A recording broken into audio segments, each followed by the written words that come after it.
Publikationen gibt es zuhauf. Ich erwähne eine, die mir auch genannt worden ist, dass es theologische Fakultäten gibt, diese Denkmuster aufzuarbeiten und zu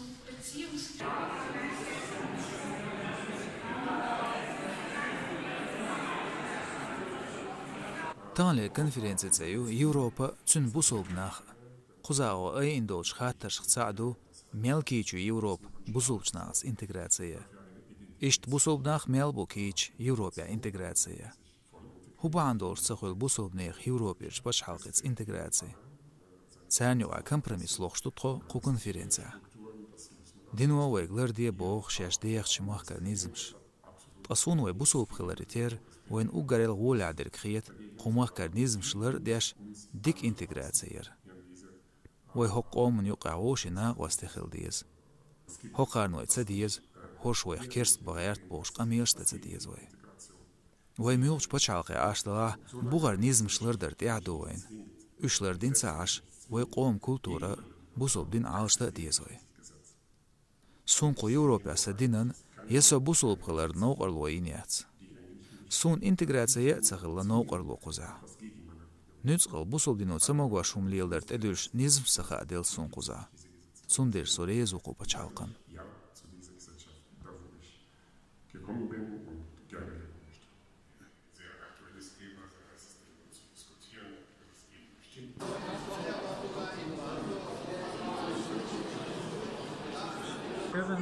Венский университет, юридический университет, аюч конференцию, окадеш, умел бусубнех интеграция в Европе, цунолет, умел дудеш, ока хадуцек, уен буштек, тогана суна кузяол буштек, цаллигуре, ца нуқалует, бусубнех Europa integrироваться, да дишь в